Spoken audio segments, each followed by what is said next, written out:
dan salawat untuk Nabi Muhammad SAW dengan mengucapkan Allahumma sholli ala Sayyidina Muhammad wa ala ali Sayyidina Muhammad. Yang terhormat Bapak Kepala SMP Negeri 1 Larang atau yang mewakili, dalam hal ini diwakili oleh Bapak Wakil Kepala Sekolah Bidang Kesiswaan Pak Zulham ST. Yang terhormat Bapak Ibu peserta disertasi dan ananda yang dimuliakan.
إلى هذا النبي محمد رسول الله صلى الله عليه وسلم وعلى آله وأصحابه وذريته وقرته وأزواجه وأهل بيته أجمعين وكافة الأنبياء والمرسلين كي كل الله ولهم فواتحة أعوذ بالله من الشيطان الرجيم بسم الله الرحمن الرحيم Assalamualaikum warahmatullahi wabarakatuh. Alhamdulillah, bersyukur kita kepada Allah Subhanahu wa Ta'ala, yang haknya kita bisa berkumpul Kumpul di Laborita ini kita melaksanakan program DPKM, yaitu pelaksanaan diseminasi budaya positif.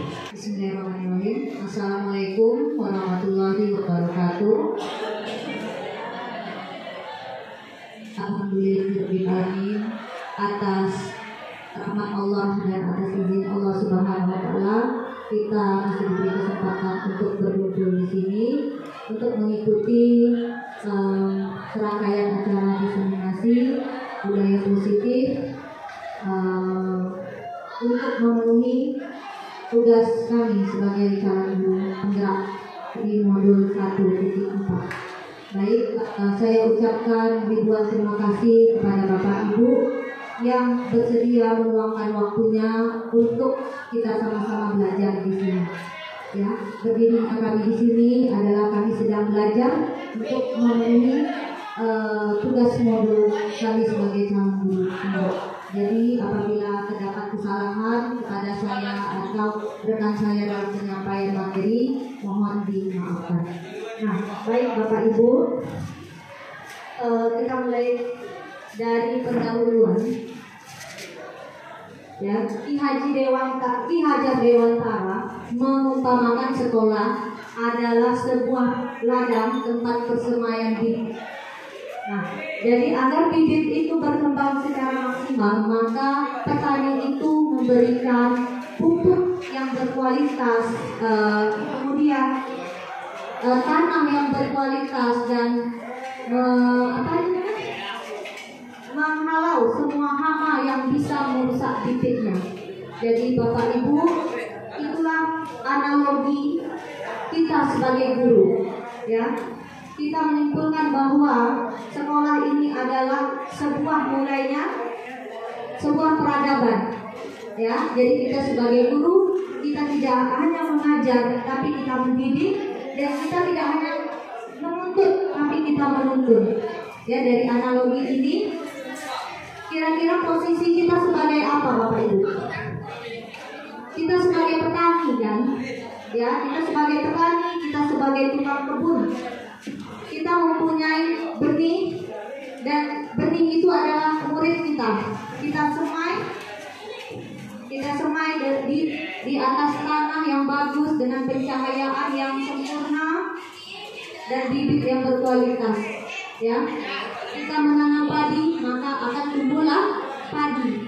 Kita tidak bisa menginginkan bibit itu tumbuh menjadi jagung, menjadi apapun. Nah, jadi tugas kita di sini adalah menuntun ananda kita menuju keselamatan dan kebahagiaan yang setinggi-tingginya. Itulah definisi dari pembelajaran Merdeka Belajar ini. Ya, Bapak.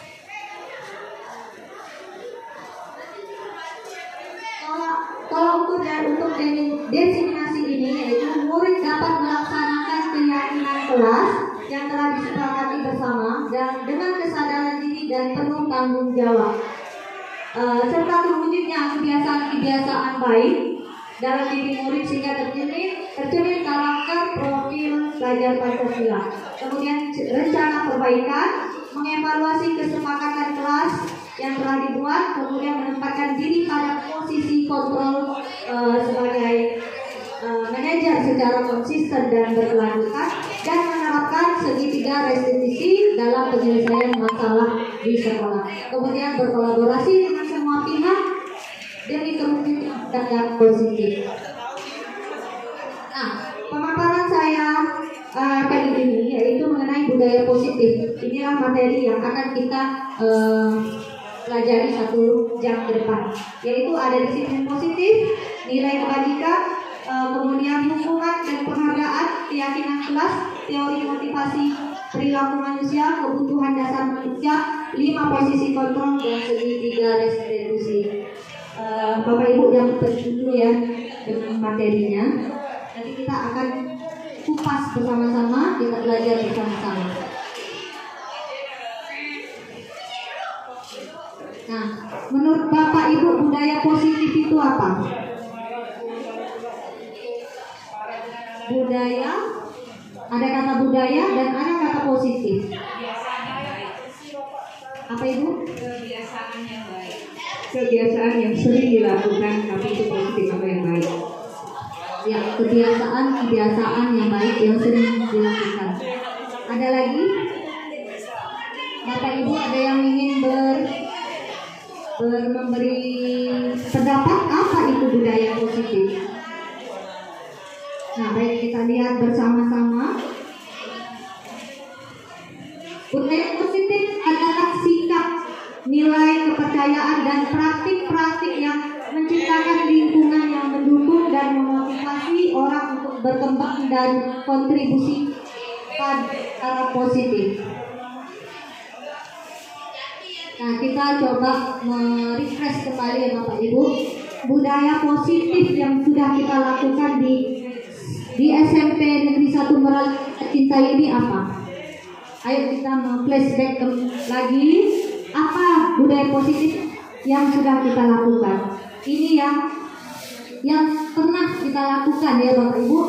Ada literasi, sholat duha, sholat zuhur berjamaah, one day one ayat, saat pembelajaran dan lain-lain. Kira-kira apa yang pernah lagi kita lakukan budaya-budaya positifnya?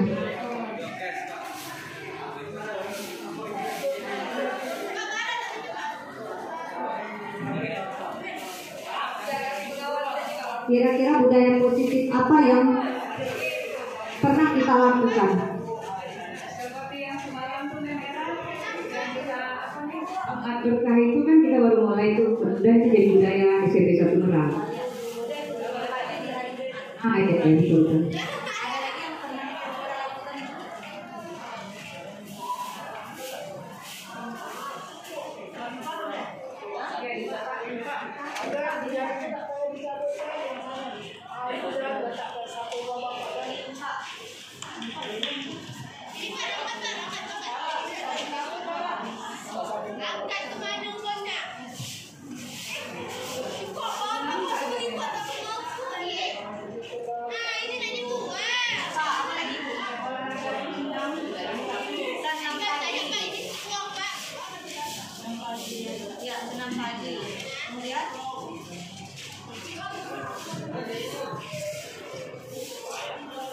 Apalagi yang dari bapak-bapak apa yang pernah kita lakukan?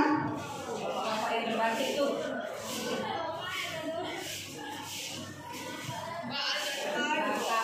bapak jangan jadi bapak.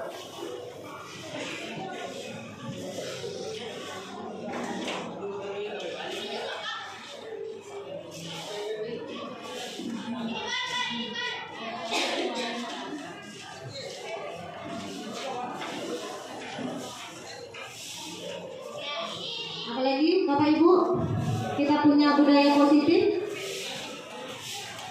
Ada literasi, sholat duha, sholat zuhur berjamaah, wadewan ayat sebelum pembelajaran, mengurangi sampah plastik dengan membawa tempat bekal dan tempat air minum. Kemudian berbagi di hari Jumat yang baru kita laksanakan, imsak, kemudian les mengaji, ikro dulu pernah kita laksanakan, senyum, salam sapa yang setiap pagi kita lakukan, membawa pulang sampah masing-masing, menyambut kedatangan murid, bekal dan air minum dan apel pagi, dan juga ada juga tadi senam pagi, infak setiap Jumat. Ya, ini adalah budaya positif yang pernah kita lakukan di SMP Negeri 1 Meral. Piket umum ya, piket umum. Hemat energi. Iya, hemat energi, kemudian pembuatan kompos, ekoenzim, ya dan lain-lain yang pernah kita lakukan budaya positif.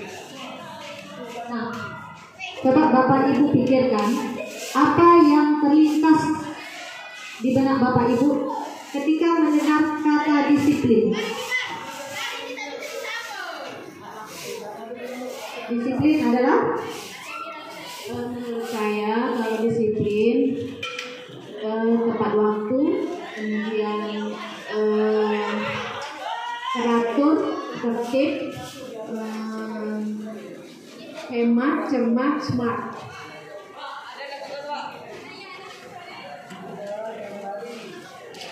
terima kasih karena disiplin takutku, hemat dan cermat. Ada lagi?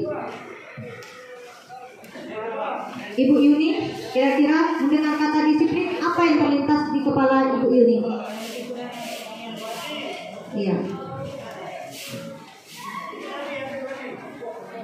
Nah, baik. Ketika mendengar kata disiplin, pasti kita di benak kita adalah aturan-aturan, betul? Tata tertib. Ya, di dalam budaya kita, disiplin itu mengontrol seseorang atau melakukan sesuatu demi sebuah kepatuhan. Ya, itu disiplin menurut budaya kita.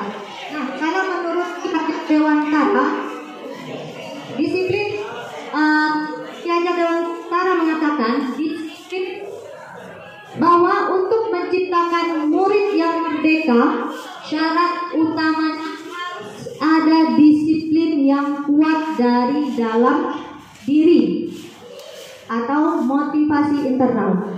Jika kita tidak memiliki motivasi internal, maka kita memerlukan pihak lain untuk mendisiplinkan kita, yaitu motivasi eksternal. Nah, tadi itu ada kata-kata murid yang merdeka.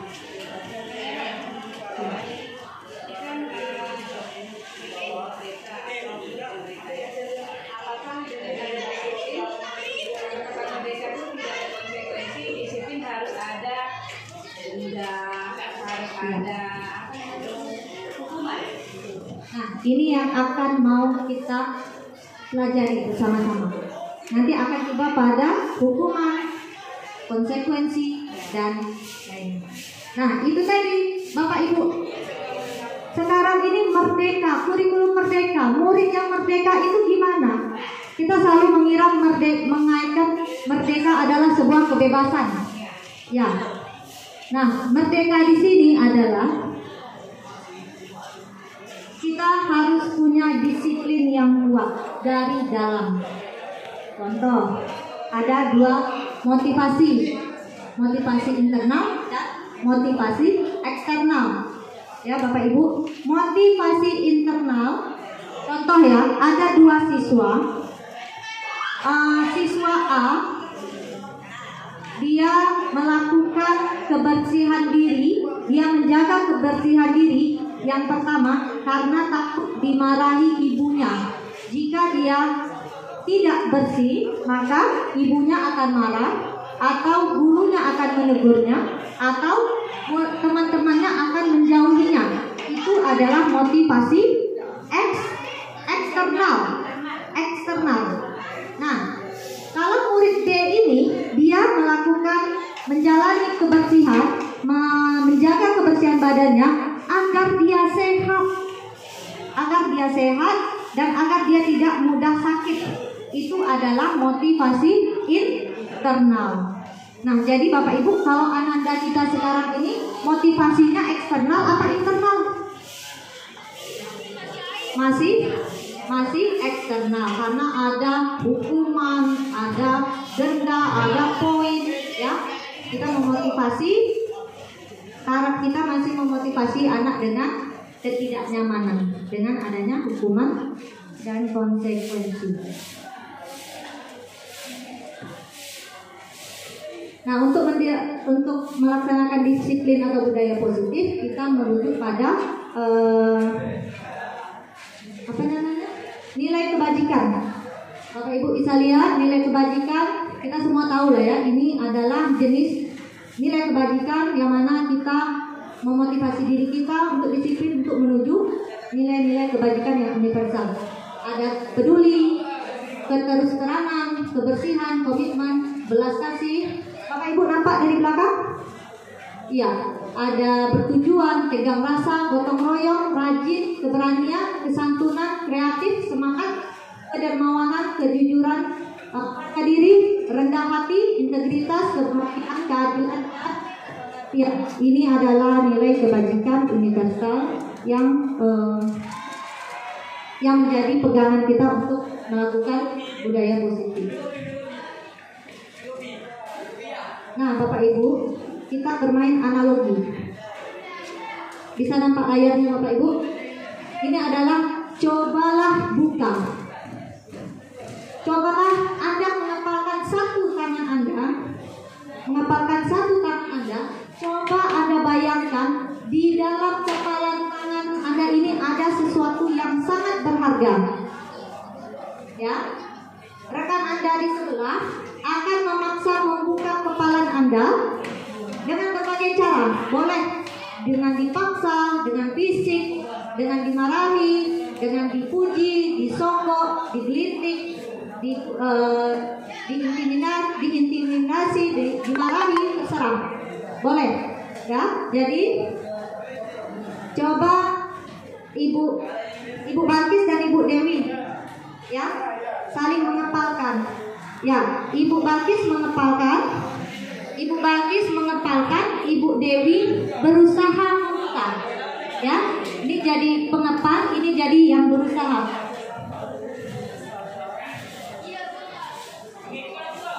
Coba Ibu Dewi katakan sesuatu agar Ibu Balkis membuka kepalanya. Kalau kepala dari kakak dibuka, nanti pas pulang dari itu dibuka. Ya, Ibu Dewi berusaha dengan ancaman. Kemudian Ibu Balkis, Coba dulu buka. Urusan tunggu di depan nanti. Buka dulu sekarang.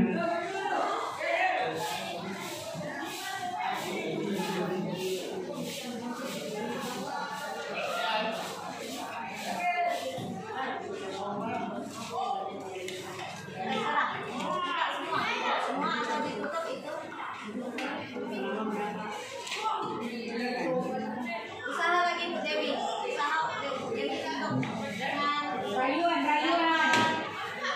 coba tadi ancaman nggak bisa, coba dengan rayuan.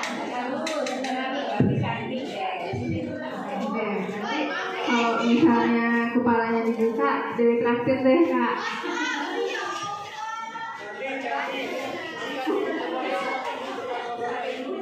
Jadi 10.000, traktirnya berapa dulu?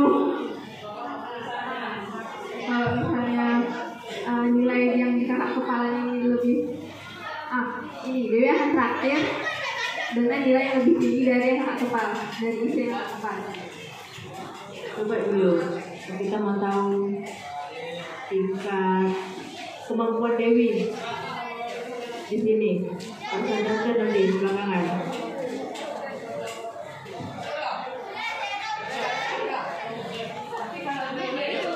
Dia akan mendapatkan lebih dari yang berjam dia pasti tergoda. Biasanya tergoda. Biasanya.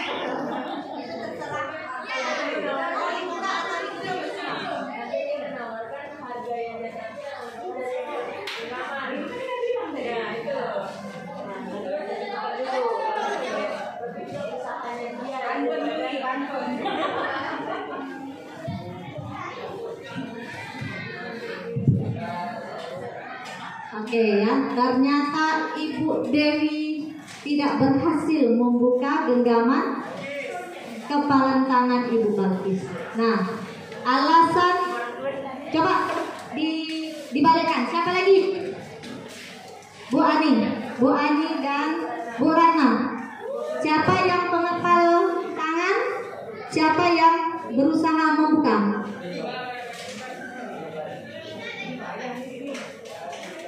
Dengan Bu Ratna. Ya. Balkis cantik hari ini.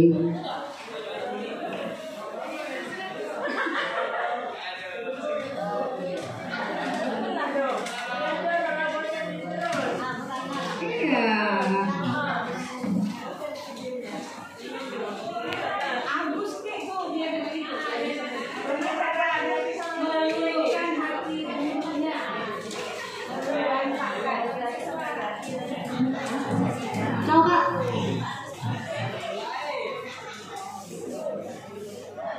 Ayo Ibu Ani. Mana kepalanya? Kepala tangannya? Bu Ani, mana kepalanya Bu Ani? Oh, saya tidak ada. Bu Ani jangan kumpul lah Pak. Bu Ani boleh buka kepalanya Bu Ani.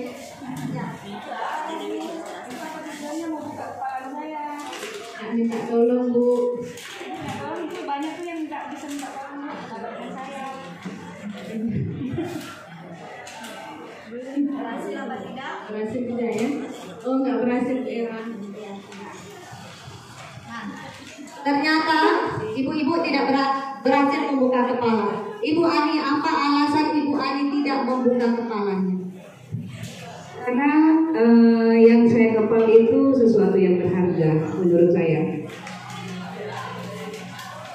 Kemudian Ibu Balkis, apa alasan Ibu Balkis tidak membuka kepala? Prinsip dari diri saya, kalau memang saya ingin memberi itu tidak perlu ada paksaan, tapi kalau memang ada paksaan saya tetap melawan. Betul ya, itulah yang kita minta.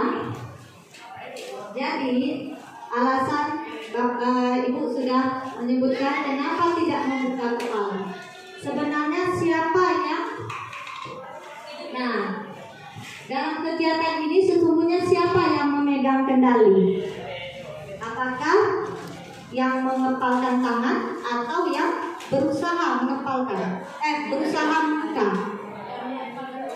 Ya, yang mengontrol dirinya adalah yang membuka atau yang mengepalkan tangan.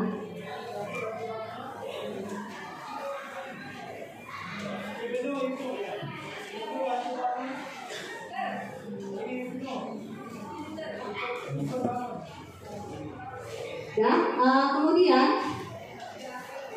sebenarnya yang mengontrol diri itu adalah kita sendiri. Apakah kita membuka atau menutup kepala tangan kita itu tergantung pada diri kita masing-masing sesuai dengan kebutuhan dasar kita saat itu.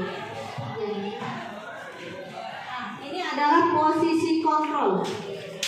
Posisi kontrol dari Dr. William Glasser. Yang pertama, ilusi guru mengontrol murid. Pada dasarnya Bapak Ibu, kita tidak dapat mengontrol murid kita. Ya.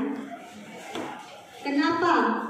Ketika kita memberi sebuah aturan, memberi sebuah disiplin, dan murid kita mengikutinya, sebenarnya bukan kita yang mengontrolnya, tapi dirinya lah yang mengontrol dirinya bahwa dia saat itu ingin dikontrol, ya, karena sesuai dengan kebutuhan dia saat itu, kebutuhan dasar dia saat itu, dia butuh dikontrol. Dialah yang mengizinkan diri untuk dikontrol.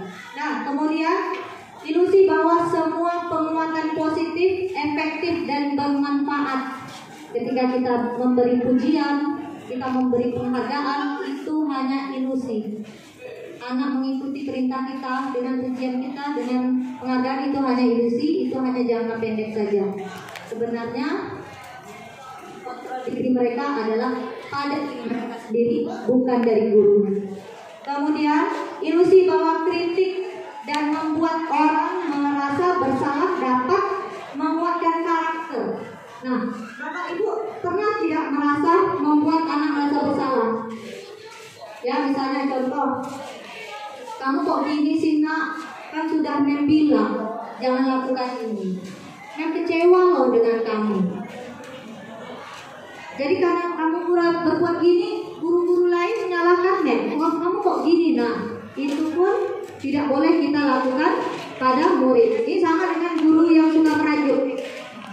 Ya, Bapak Ibu pasti ya, saya pun dulu merajuk juga sama murid. Ya, saya buat dia seolah mereka merasa bersalah. Ternyata itu tidak dibolehkan. Karena kita ketika membuat anak merasa bersalah, kita sudah membuat label dia gagal.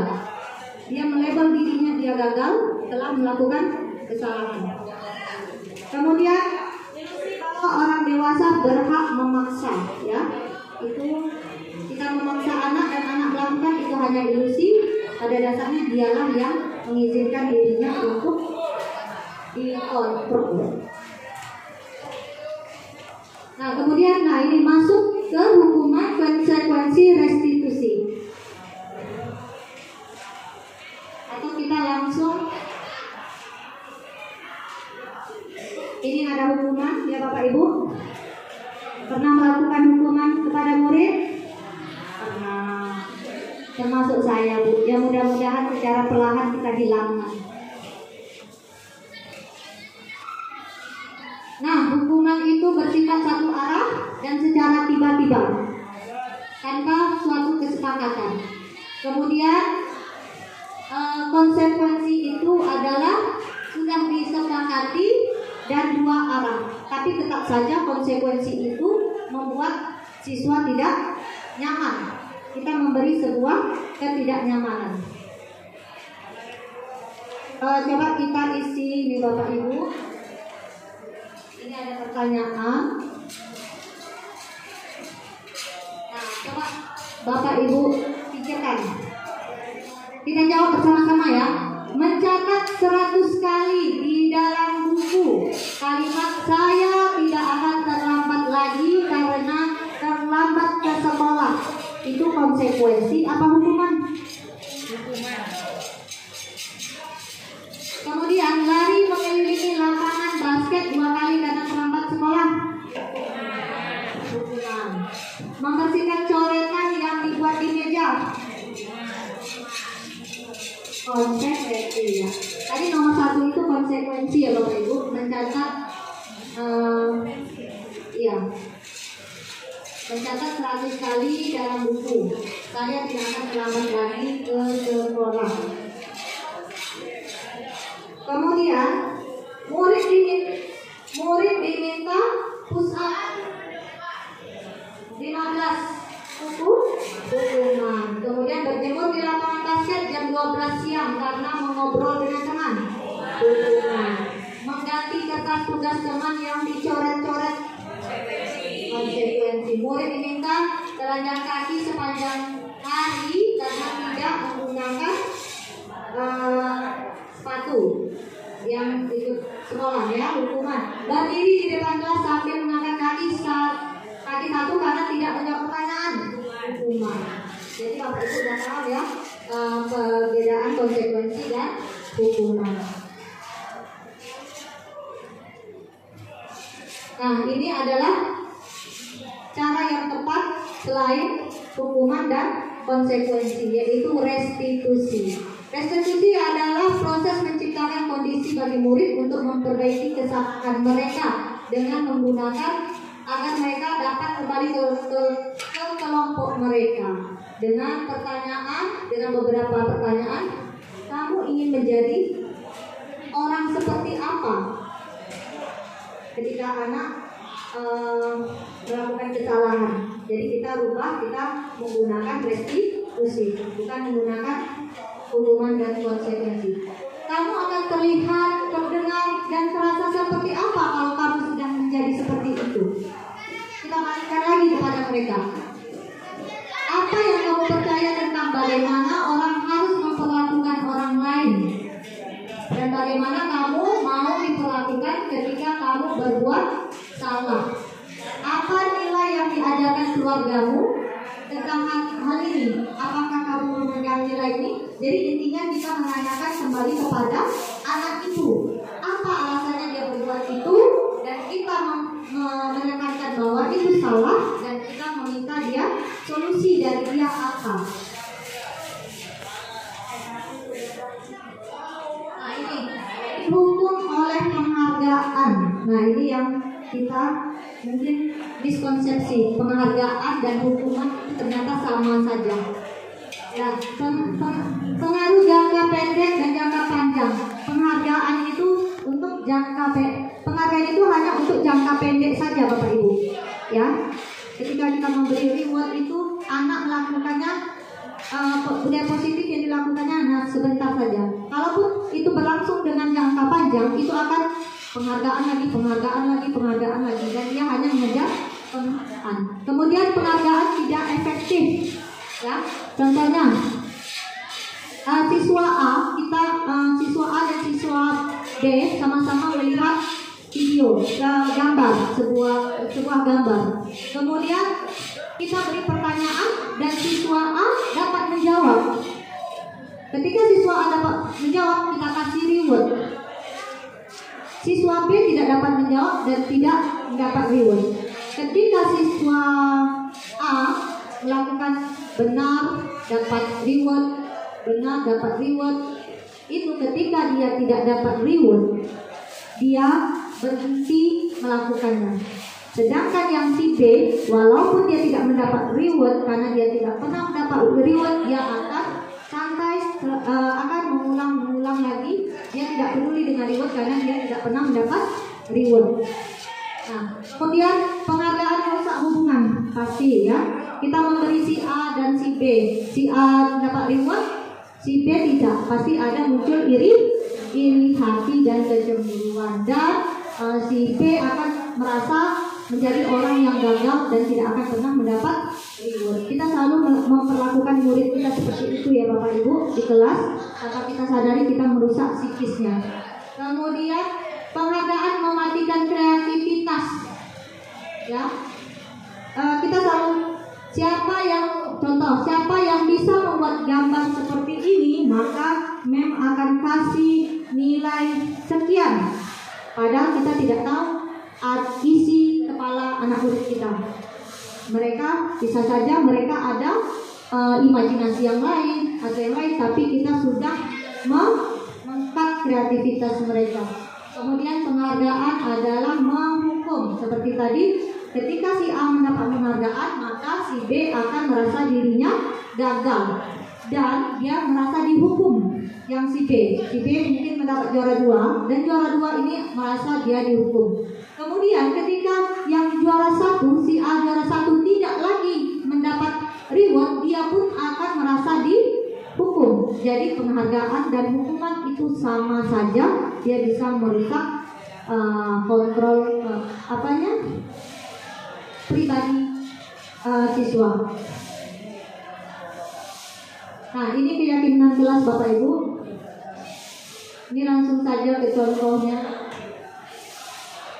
Contoh keyakinan kelas yang sudah kami buat.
Bapak Ibu, dari video ini bisa kita simpulkan apa itu keyakinan kelas. Keyakinan kelas itu adalah sebuah nilai yang kita yakini untuk kita jalani. Contohnya, ketika Bapak Ibu naik motor, ya, naik motor pakai helm. Tujuan Bapak Ibu pakai helm apa? Biar selamat. Nah, itu tadi ya. Kemudian jadi keyakinannya adalah biar selamat. Terus kalau kita pakai masker ketika COVID, biar apa? Ya, terhindar dari virus, biar kita sehat. Berarti keyakinan kita adalah sehat. Kita jadi takut tidak memakai masker, dan kita akan takut bila berkendara tidak memakai helm. Ya, bisa jatuh, kena kepala, bahaya. Nah, itulah keyakinan kelas. Keyakinan kelas itu cara membuatnya Bapak Ibu, buat dulu peraturan. Ada 34 anak, kemudian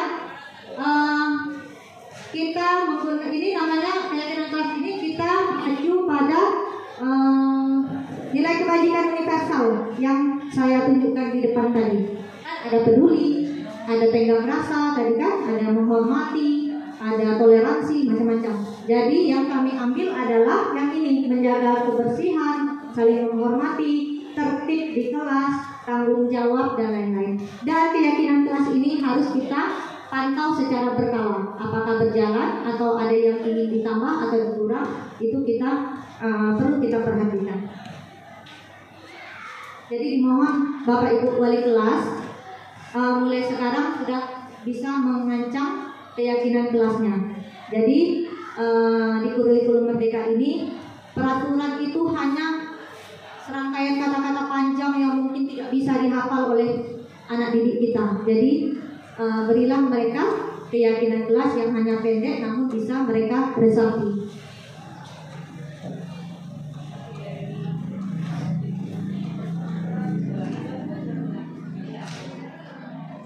Nah, posisi kontrol ya.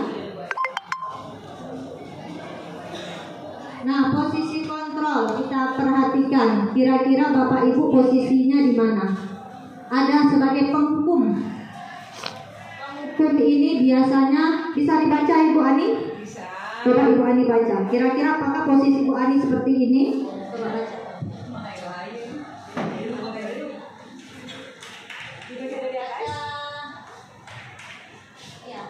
Seorang penghukum bisa menggunakan hukuman fisik maupun verbal.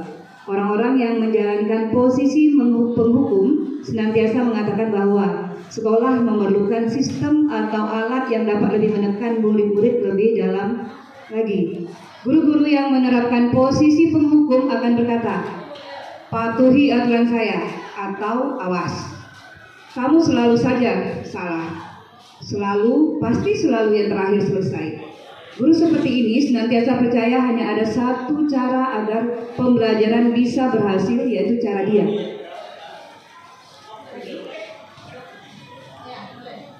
Penghukum atau nada suara tinggi, bahasa tubuh, mata melotot, dan jari menunjuk-nunjuk menghardik.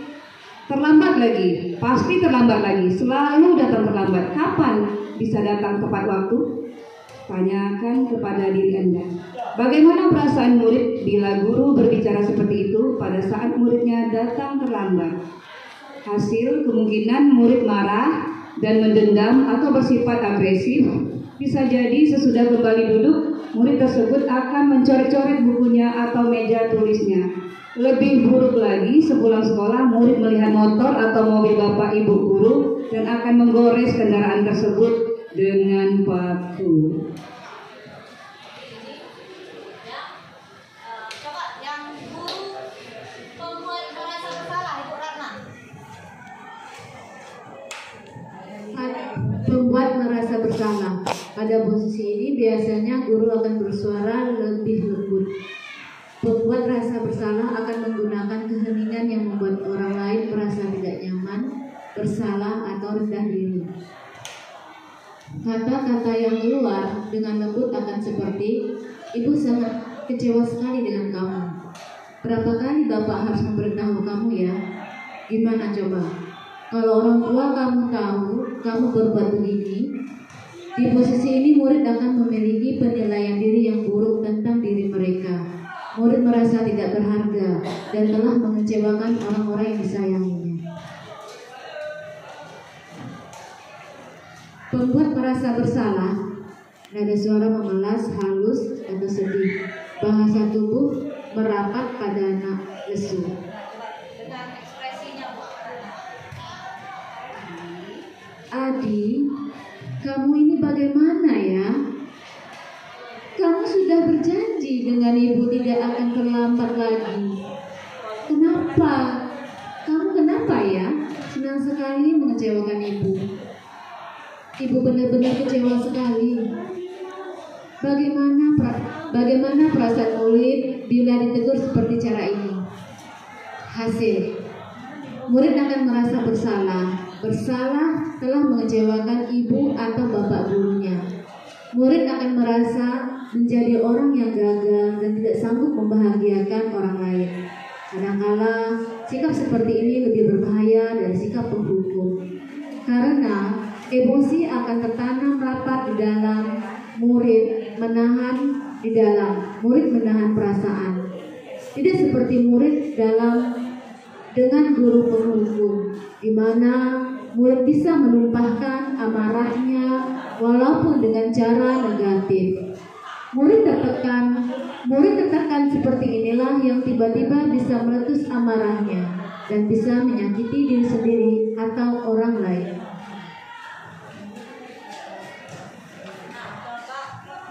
Posisi sebagai teman, Ibu Ira, boleh Ibu Ira?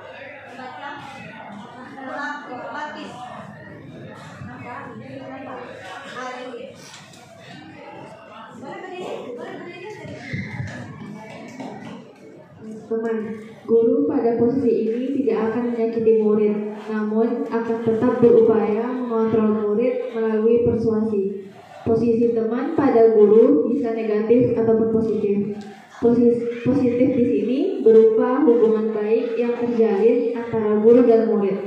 Guru di posisi teman menggunakan hubungan baik dan humor untuk mempengaruhi seseorang. Mereka akan berkata, "Ayo bantulah demi Bapak ya. Ayo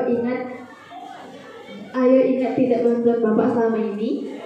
Ya sudah, kali ini tidak apa-apa, nanti Ibu bantu bereskan." Hal negatif dari posisi teman adalah bila suatu saat guru tersebut tidak membantu, maka murid akan kecewa dan berkata, "Saya pikir Bapak Ibu teman saya." Murid merasa dikecewakan dan tidak mau lagi berusaha. Hal lain yang mungkin timbul adalah murid hanya akan bertindak untuk guru tertentu dan tidak untuk guru lainnya. Murid akan tergantung pada guru tersebut. Iya, itu guru sebagai teman. Kita pikir itu efektif ya, kita mendekati anak. Kemudian coba baca lagi percakapannya. Teman dengan nada suara yang ramah, akrab dan bercanda. Bahasa tubuh merapat kepada murid, mata tersenyum dan jenaka. "Adi, ayolah, bagaimana sih kamu? Kemarin kamu sudah janji ke Bapak bukan? Kenapa terlambat lagi?" "Ya sudah, tidak apa-apa. Duduk dulu sana. Nanti Pak Guru bantu kamu ini." Bagaimana perasaan murid dengan sikap guru seperti itu? Seperti ini. Hasilnya, murid akan merasa senang dan akrab dengan guru. Ini termasuk dampak yang positif. Hanya saja di sisi negatif, murid menjadi tergantung pada guru tersebut. Bila ada masalah, dia merasa bisa mengandalkan guru tersebut untuk membantunya. Akibat lain dari posisi teman, Adi hanya akan berbuat sesuatu bila yang menyuruh adalah guru tersebut dan belum tentu berlaku yang sama dengan guru atau orang lain. Nah, ini namanya murid pilih kasih. Ya. Pilih guru. Kalau guru ini yang bercakap, dia dengar. Kalau guru lain yang bercakap, dia tak dengar. Nah, kemudian di posisi pemantau, Ibu Lala bisa dibaca?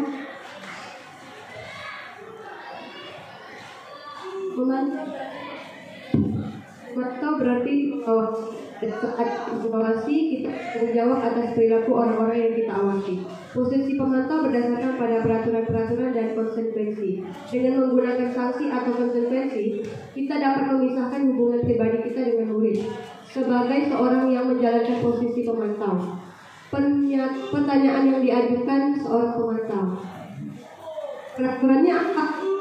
Apa yang telah kamu lakukan? Sanksi apa? Seorang pemantau mengandalkan perhitungan catatan data yang dapat digunakan sebagai bukti atas perilaku seseorang. Posisi ini akan menggunakan stiker, slip catatan, daftar cek. Pemantau sendiri berawal dari teori stimulus respon yang menunjukkan tanggung jawab guru dalam mengontrol murid. Ya, ini biasa kita lakukan ya Bapak Ibu. Kita membuat catatan siswa yang sedang kita pantau. Nah, yang terakhir di posisi manajer, coba Ibu Ani.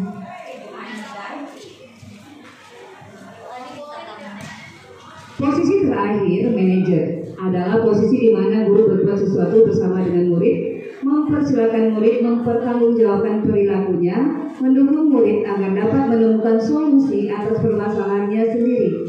Seorang manajer telah memiliki keterampilan di posisi teman maupun pemantau, dan dengan demikian bisa jadi di waktu-waktu tertentu kembali kepada kedua posisi tersebut bila diperlukan.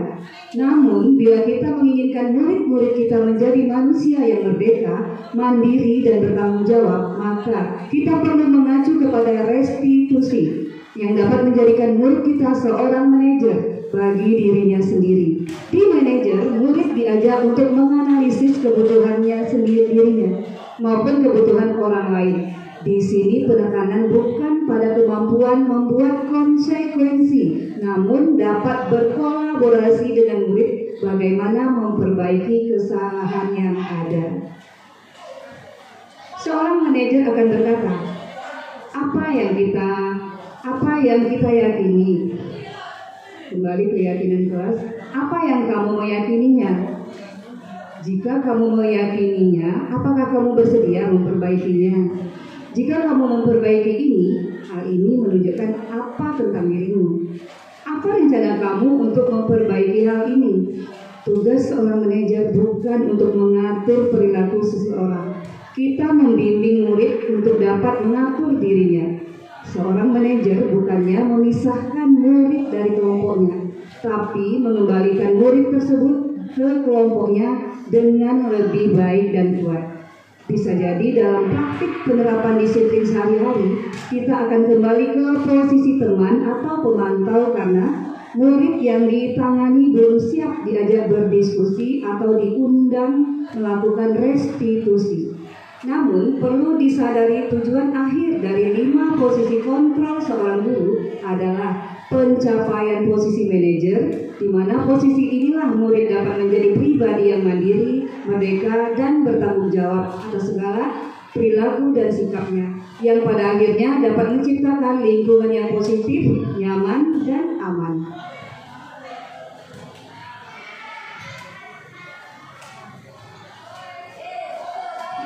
Nah itu tadi Bapak Ibu.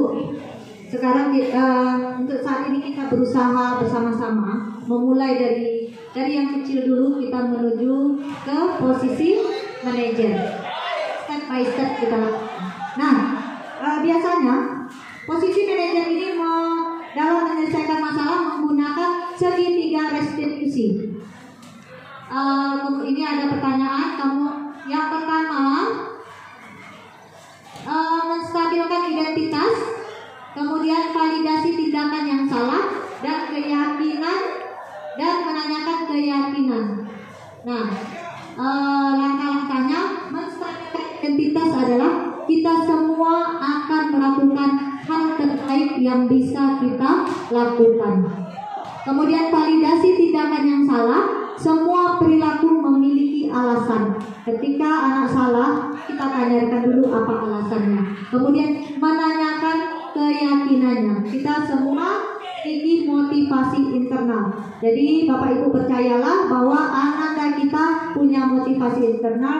Namun bagaimana atau strategi kita cara membuat mereka meresapi ke dalam jiwa mereka masing-masing. Ini adalah contoh segitiga restitusi yang sudah saya lakukan. Mohon maaf ya Bapak Ibu, saya juga masih belajar. Baru tahu juga saya adanya penyelesaian masalah dengan segitiga restitusi.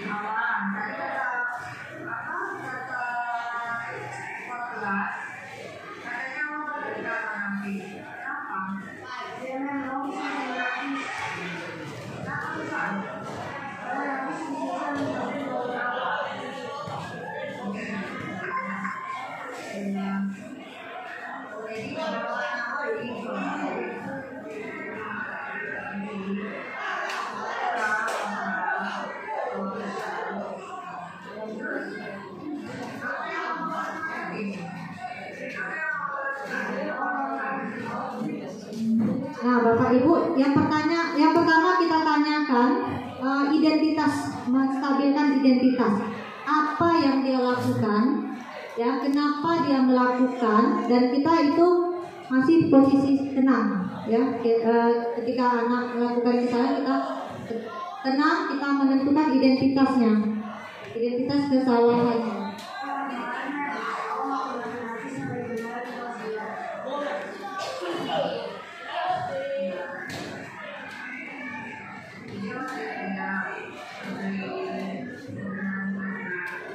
Kesannya kita memaklumi.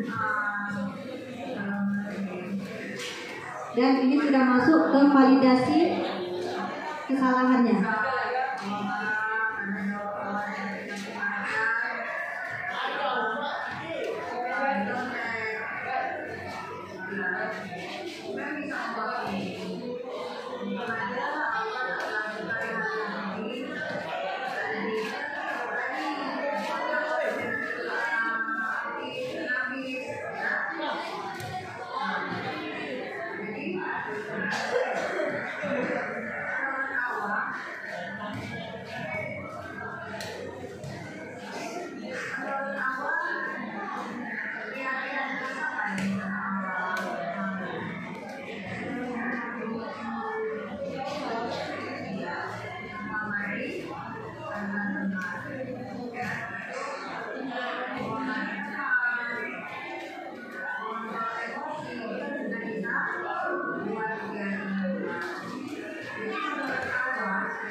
Nah, Bapak Ibu, ketika anak melakukan kesalahan, kita tidak serta-merta langsung menghukumnya atau menjudge-nya.